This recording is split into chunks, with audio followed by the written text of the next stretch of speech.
Hi, Paul Pearson here with another article from my book, Authority Rightly Dividing the Word of Truth.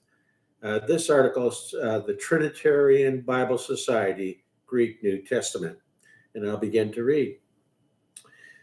The recent statements coming from the Trinitarian Bible Society have distanced themselves from King James only and have stated that the King James Version can only be considered as the best translation in English and is not entirely perfect.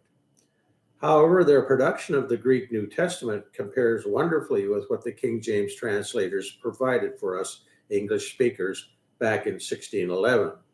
Those who have a firm grasp of the modern Greek language of today can successfully use this Koine Greek of the New Testament and its proper pronunciation to witness to Greek speaking people.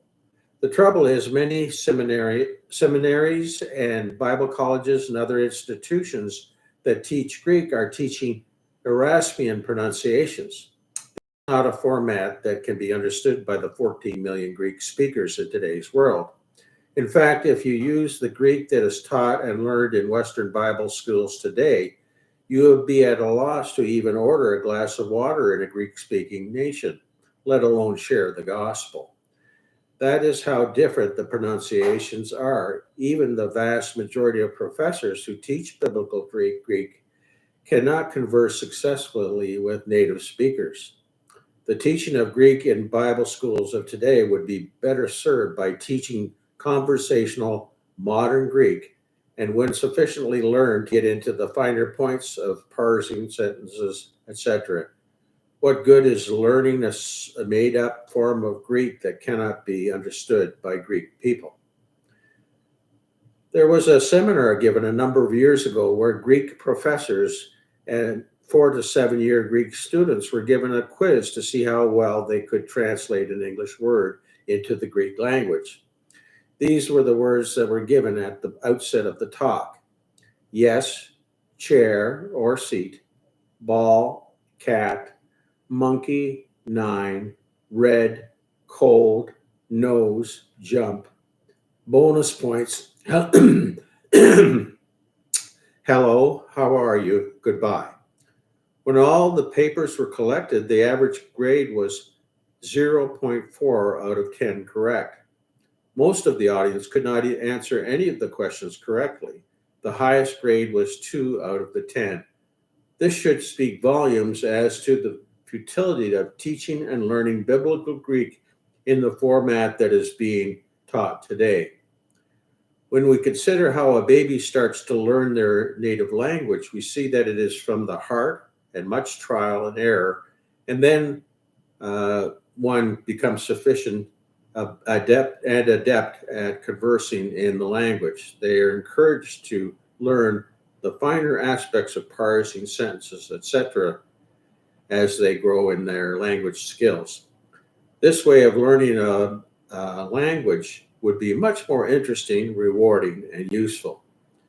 The Greek language is a living language spoken by many people in the world today, and it has been proven that when the Trinitarian Bible Society Greek Testament text is used and pronounced properly, Greek speakers have no trouble comprehending what is being communicated.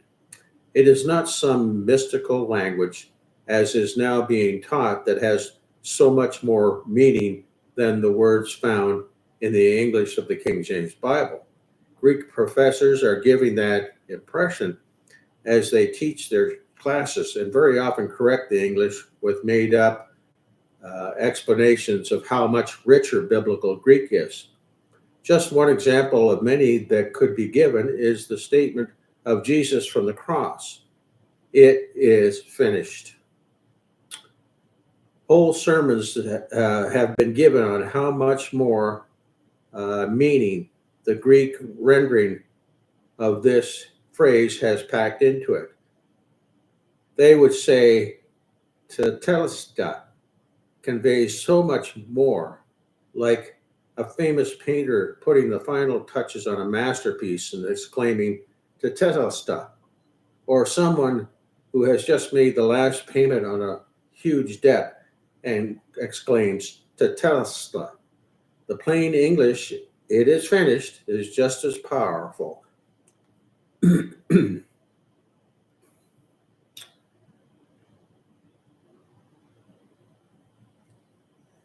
its finality of something of importance being completed.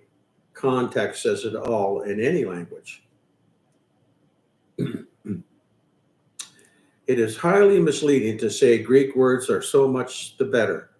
This kind of rhetoric may sell a lot of commentaries, Bible, Greek dictionaries, and other related materials. However, in all honesty, they do not add anything to what the plain English conveys. The bottom line, Greek is an understandable language spoken in more than 14 million people. Why not teach the modern Greek language to Bible students so they could share what the Greek New Testament is saying? It is really not all that profitable to learn Erasmian pronunciations that are exclusive to an inner circle of Greek geeks. This reminds me of those Star Trek fans who are pretending to speak a fictional language of Cleon that no one can really understand, or the insider terminologies and special language of doctors and lawyers that exclude the common man. At least this last example has a benefit within the ranks of these professionals.